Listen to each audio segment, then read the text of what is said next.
Hello guys, good evening. It's me, Herson, and welcome back to our YouTube channel, Lakad TV.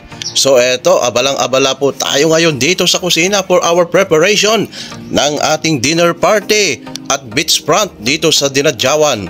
Ayan mga kababayan. So of course, marami tayong iluluto ngayon. May mga iba't ibang mga putahe natin ngayon na iluluto.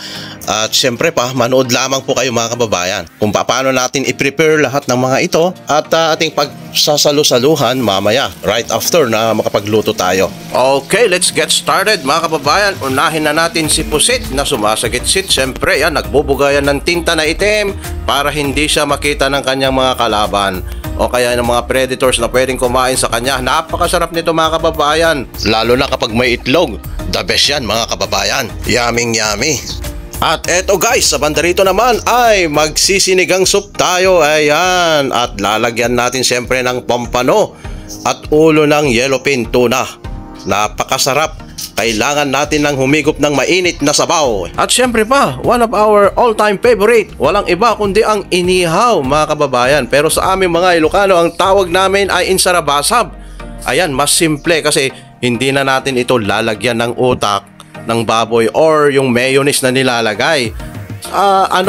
Para mas malasahan natin yung purong lasa ng inihaw mga kababayan. Isunod natin na paliguan itong si pompano. Ayan, napakasarap, napakalinamnam, mailap na isda kasi minsan nagtatago mga kababayan sa market. Napakamahal. So ayan, paliguan muna natin bago natin isasahog dyan sa ating sinigang na napakasarap. Sadya namang napakalinamnam yan mga kalakad. At ayan na nga mga kababayan guys, hindi na nga nakapagtis itong si Pampano, nag-swimming na dito sa kumukulong sabaw natin na napakasarap. Napakalinamnam ito mga kababayan, ang bango-bango. Napakamalasang malasa talaga itong isda na ito na mailap at nagtatago minsan sa market. At pasasarapin pa natin yan. Ayan, magdadagdag tayo ng labanos na napakaputi at anemic mga kababayan pero napakasustansya.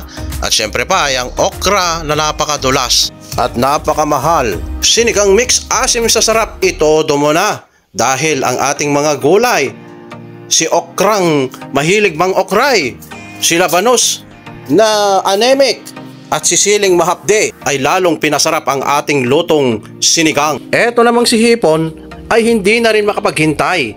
Gusto na rin niyang mag-dive sa palayok ng tagumpay. Pero ano pat, naunahan na siya ni bawang at ang nagbibida-bidang sibuyas ng buhay. Hala, sige, taktakan mo ako ng mga pampalasa, asin na hindi nawawalan ng alat, magic sarap at pamintang wasak.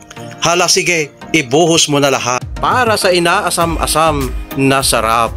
Pero itong si oyster sauce ay nagsabing kailangan nyo ng tamis ng pagmamahal para buong buo ang lasa at sarap. Kaya't eto na nga, ibinuhos natin ang 100% tamis ng pagmamahal na galing sa oyster sauce na sadya namang napakasarap. At eto na nga, konting mekos-mekos na lang. At eto na nga, naluto na ang ating ipinagmamalaking hipon na paatras kung tumakas. Aba naman itong si tuna kabayan, ayaw magpahuli, nag-iingay at humahabol. Kaya namang pinigaan na kita ng kalamansing maasim para lalo kang sumarap at binudburan na rin natin ng pamintang wasak. Kaya naman ang sagot, sumasagit-sit na sarap. Napakabango, yummy mga kababayan. And to just wrap up, eto na mga kababayan, eto na nga ang ating mga finished products.